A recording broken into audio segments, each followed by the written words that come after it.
Hello everybody, today on Plain Simple we're looking at aviation common tools.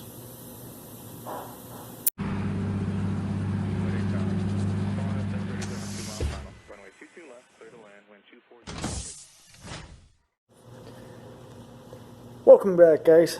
Today we're going to start first with measuring tools.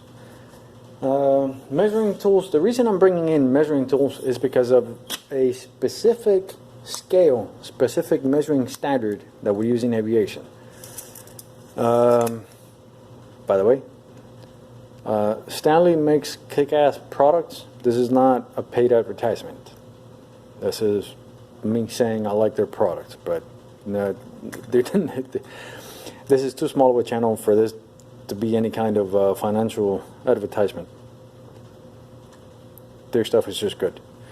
And they happen to have a tape measure which uses the aviation standard.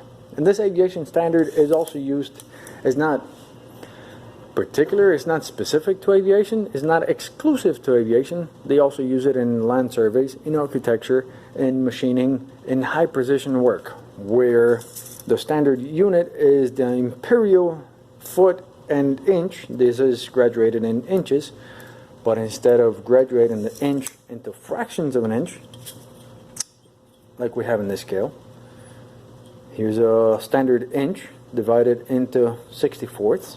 Here's a half inch, would be 32 64ths, etc., going down the line. Or on the upper side of this side of the scale, is graduated in 30 seconds. 1 inch, 2 inches, 3 inches. 1 inch is divided into 30 seconds, which 16 would be half an inch, so that would be 16 30 seconds, and so on and so forth. That is not the standard we use in aviation, or in machining, high precision work, or in architecture, or in land surveys, or any of that. The standard we use in aviation is where still using the base unit of an inch, but it is not dividing the inch into fractions, it is dividing the inch into decimal places, very similar to the metric system, where we have an inch divided into 10 equal parts. That decimal inch, that is what we normally use in aviation. And in this scale, we have the inch divided into tenths on this side of the scale, and on the upper edge of the scale, let's turn this around, it is divided into hundreds. So you have the inch divided into 10 equal parts, and each one of those tenths of an inch is further divided into 10 equal parts, giving you a resolution of graduation of hundreds of an inch. This particular tape measure, which is Stanley part number 33-272, is graduated in standard fractions on the top side, but on the bottom side, which you can see here, top side of the tape measure is graduated in 30 seconds of an inch, that is fractional. The bottom side is graduated in 50 thousandths of an inch, or a resolution of graduation of 0.02. Here you can see 1/8 of it. On the top side, the imperial side, you have half inch, quarter inch, eighth, 16th, 30 seconds. 30 seconds of an inch graduation. And on the bottom side, you have the inch divided into 10 equal parts. There's tenths, and each one of those tenths is further divided into 5 equal parts, giving you a resolution of 0.02. That's what makes this particular tape measure particularly useful in aviation, because it divides the inch in fractions and in tenths of an inch, in decimals. And decimal inch is the standard that we use in aviation. That is tool number 1 that we're looking at today. Next, we're going to look at wire cutters or zip tie cutters. What we normally use are flush cuts. What we call flush cuts, and I'll show you what the difference is. Upon first view, these two cutters may look identical, not identical, but they perform the same function as far as they cut wires and tie straps. The difference being is that this one, if you look in detail at the jaws, there's a bit of a angle to the jaws, which means that, let's say, if you're using this tie wrap in the aircraft to tie off wire bundles, secure whatever, and you come back and you cut the tail off,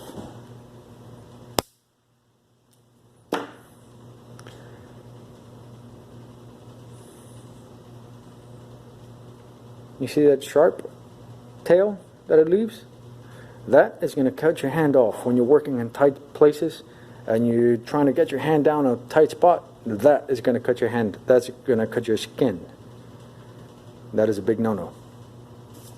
What we use instead is these flush cutting pliers, which, if you look at the back side, the sharpened jaws come in flush with each other, so that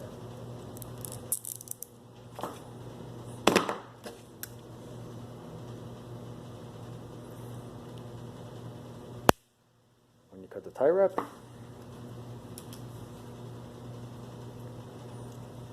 it leaves it flush. That way, if you were to rub your skin on it when you're squeezing down a tight place in an airplane, it's not going to cut your skin. Flush cut wire cutters, worth their weight in gold. This is another very, very important, very commonly used tool that makes a world of difference between the diagonal cutter pliers and the flush cutting pliers. This is what you want. And that holds true for if you're working in cars, airplanes, or whatever. That will make a world of difference for the guy coming behind you, which most likely is going to be you. Now we're going to get into the fabrication side of things. And I'm going to introduce to you, if you're not familiar with this, these tools, which are called hole finders. Hole finders are a fabrication tool, and as far as you use this for sheet metal work or composite materials, maybe, possibly. What they do is it makes it easier to transfer holes from one layer to another, and I'll show you exactly how that works.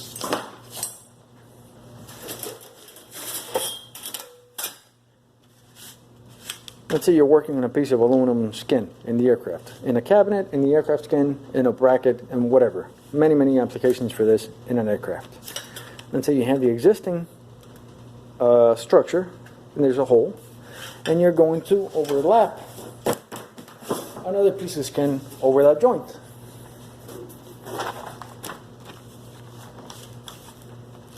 Guess what? Underneath, you have a hole that you need to pick up, but when you put your new piece of material over it, you lose all reference to that hole. You have no way of finding it. You can measure it, you can create a template, you can do all sorts of things, or you can use a tool that's already been invented for it. These are hole finders for that reason. It will help you find the hole below the skin that you're working on, below the layer that you're working on. It will transfer the hole under the layer underneath to your top layer. And I'll show you, and they come in different sizes. This particular one over here is matched to the hole that I have here. This is a number 40 hole. This is a number 40, and this is a hole finder for a number 40 hole. And if you see here, it has a pilot, a little tip over here, which is meant to go into your existing hole. Once you go in there, on the other side of this, you have this bushing. This bushing is exactly the same size hole as you have underneath on your pilot. And what you can do with this, the magic of this, the beauty of this tool, is that you can position your top skin with whatever other alignment marks that you need on the aircraft. You can bring this alignment tool and slide this in. I'm going to slide this off so you can see what I'm doing, is you take the pilot and you insert it into your existing hole, and that's going to lock this tool in place while keeping the jaws open. Your new skin is going to go between the jaws, and now you have a perfect alignment between the bottom pilot and your top bushing, allowing you to bring a drill and pick up that hole. And I'll show you how that works. Here it is. You lock on your hole finder onto your existing hole.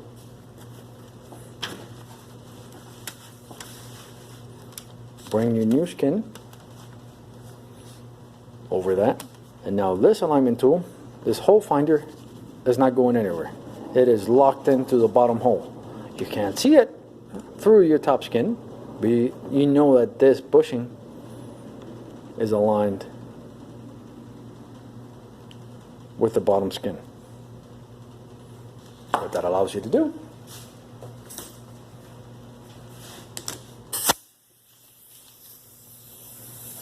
is to bring in your drill, drill your hole,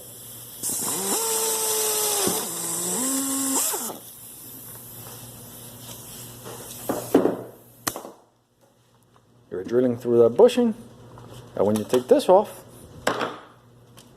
now this new hole exactly matches up and exactly lines up with the hole underneath. That gives you a very high precision tool to copy existing holes in aircraft skin, structures, etc., etc. That is the beauty of these hole finders. They come in all different sizes. Well, not all different sizes. And the most commonly used sizes in aviation. And the different sizes are the pilot, which is what picks up your existing hole, and the hole in the bushing, which is the same size as your pilot. And you're drilling through the bushing until you hit a stop on this side to allow you to drill through your new skin to pick up an existing hole that's below your skin that you can't see. This would be for number 40.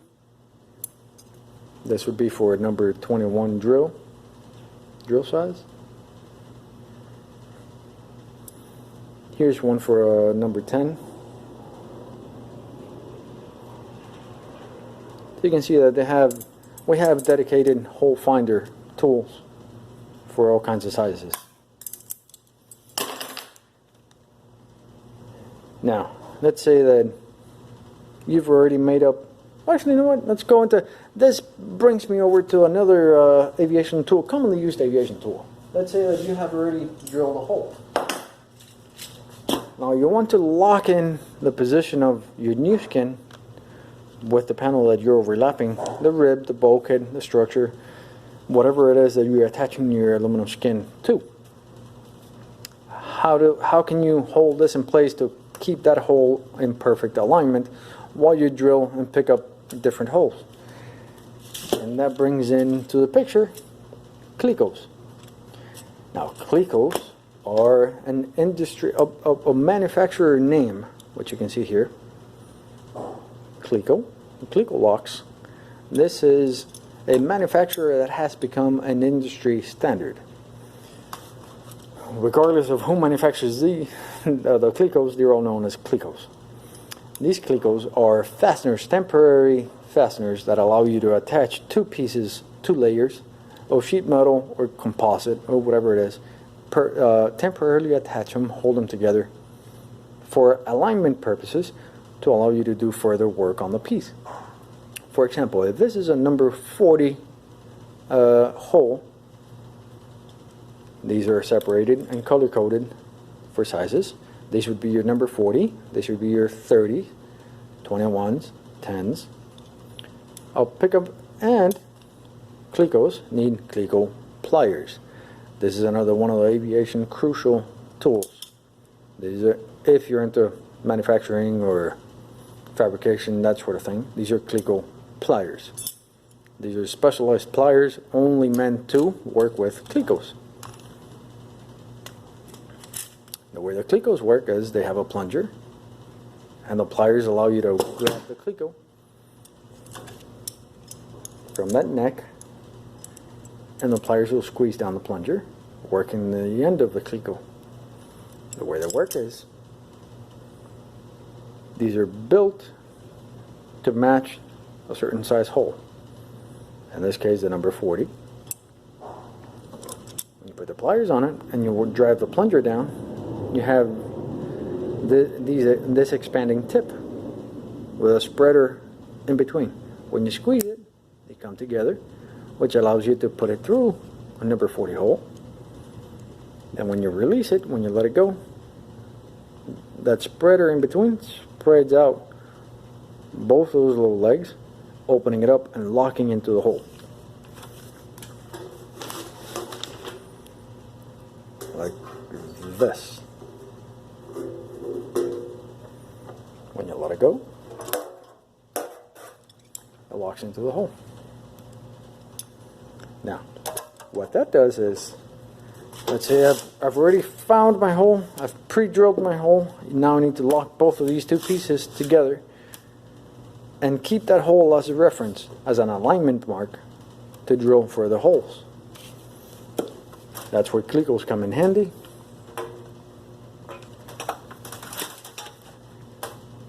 Once you run that through the first layer, run it through the second layer, and let it go. Now these two pieces are locked around that hole. That's not going to misalign. The Cleco is not going to allow the two sheets of sheet metal or composite or whatever material you're working with to walk away from each other, and it's going to keep that hole perfectly aligned.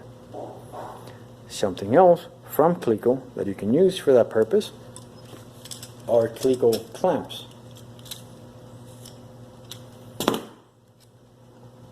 This is using the same Cleco pliers and plunger spring-loaded principle, but instead of having those spreaders and little things that go into a hole, this is like a pair of pliers, a vise, a clamp, spring-loaded clamp that will put some pressure and attach and hold the pieces together. This is something you can use on the edge of the material and clamp them together while you're drilling holes or tracing the edges or doing whatever you need to them. Between the combination of the Clecos and the Cleco clamps, you can temporarily attach two sheets or as many layers of sheet metal you want to do whatever work you want to them. These are very specific tools for fabrication, very common to aviation fabrication, but not limited to aviation. But these are very common tools in aviation. There you go. Cleco clamps, Cleco pliers, and your Clecos. Again, they come in different sizes. Here I'll show you the bottom view of the Cleco in action. Here is the one. I'll take the one in the corner.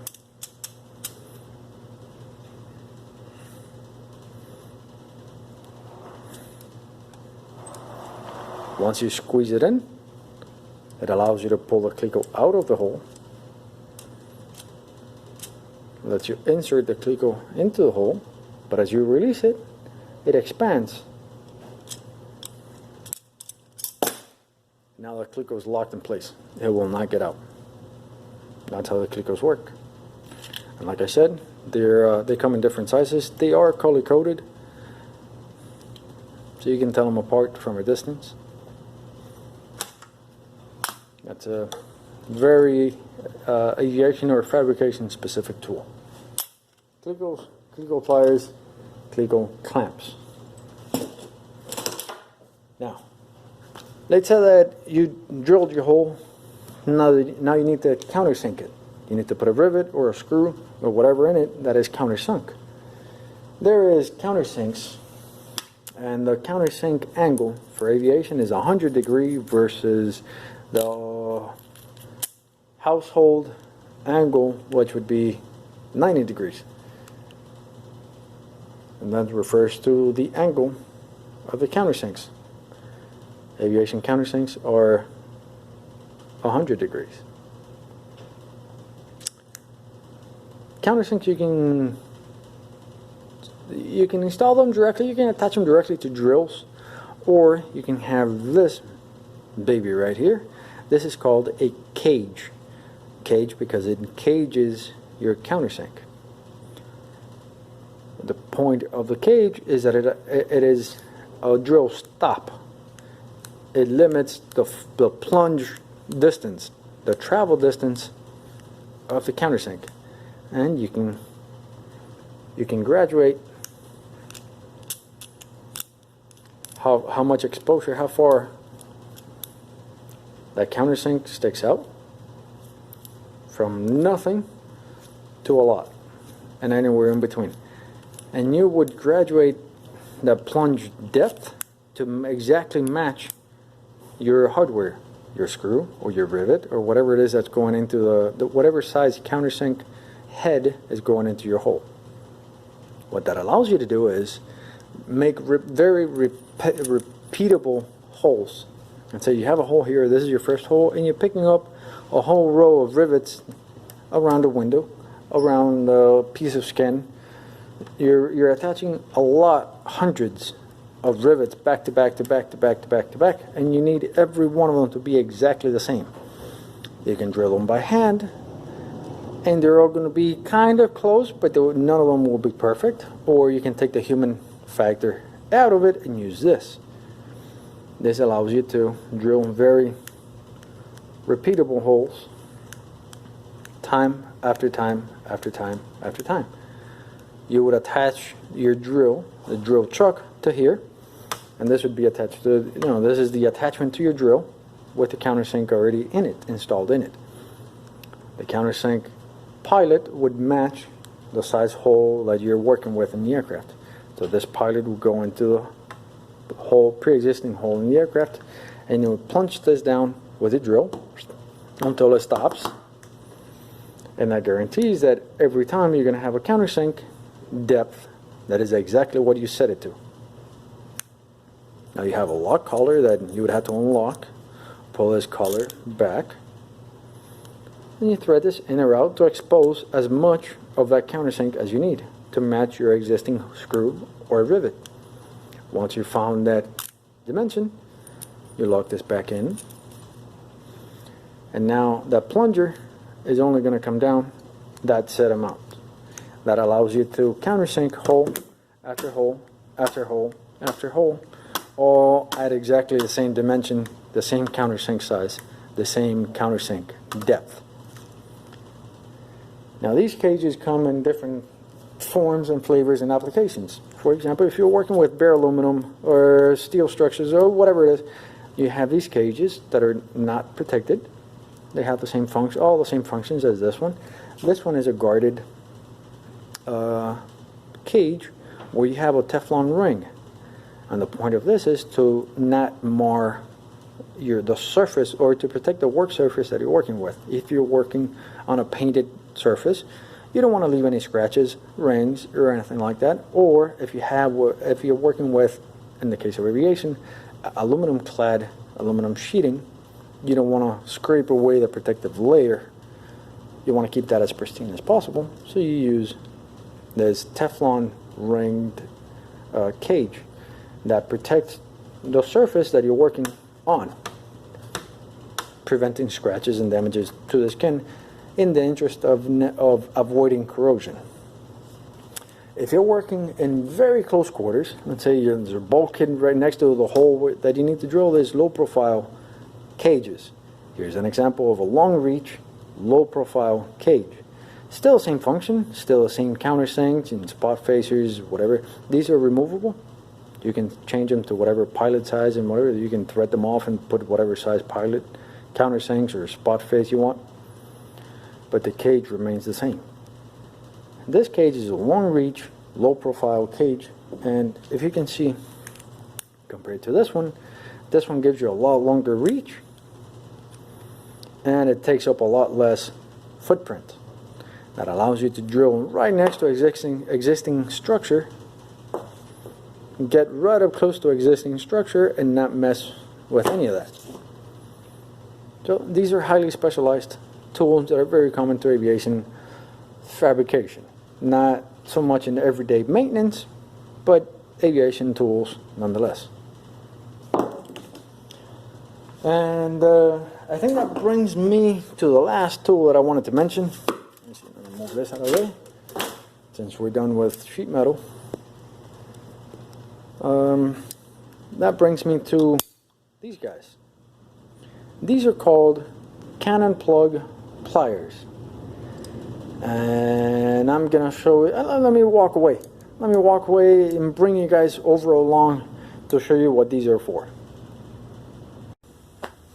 Okay, now we're in another part of the shop, and now I'm going to show you that this is a cabinet that goes in an aircraft, and as you can see, there's touchscreens and switches and things that require electrical connections. Now, instead of having every one of those electrical functions come out and have their individual connections, what is normal now in modern standards is to have one wire bundle all brought together into one big connector. And that way it allows you quick and easy access in and out. You take out a connector, take out the entire cabinet. All the functions are the interface between all the functions of the cabinet and the aircraft are connected together in one connector. All of the functions of that cabinet are condensed into one connector. That's where these cannon plug connectors come in very handy. These cannon plugs allow for a lot of different connections. Each one of those pins would be a different wire, a different function. And you can connect a lot of functions in and out in one single connector. Now these connectors, when you plug them into the aircraft, you lock them in place and you're good to go. Sometimes, however, these lock rings here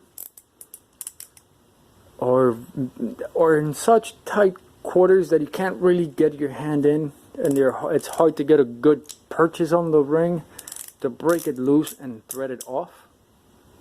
And sometimes they've been connected for so long that they kind of bind themselves in place. That is where the cannon plug pliers come in handy. These cannon plug pliers, like any other pliers, multiply the grip strength of your fingers, of your hand, but they have these soft rubber jaws that allow you to clamp onto the cannon plug pliers and turn it, multiplying the strength of your hand but not causing any damage to the plug, to the cannon plug. In this case, if you can't disconnect the cannon plug for any reason, for age or lack of space available, you bring your pliers and you use the pliers to get a good purchase, a good bite on your lock ring. Now you can use that to unlock the cannon plug, and because of the soft rubber jaws, you're not creating any damage to the cannon plug. There you go. And with the cannon plugs, I'll bid you goodbye. I hope that in this video I avoided sockets and wrenches and screwdrivers, because those are common tools to any mechanical work you're doing, be it trucks, cars, trains, aircrafts. It's all the same nuts, same bolts, same tools. Sockets, screwdrivers, wrenches, those are everyday use items. Today I wanted to focus the video on the more aviation specific tools, and that's what I wanted to focus on. Like always, I hope you found it interesting. I hope it helps anyone out there, and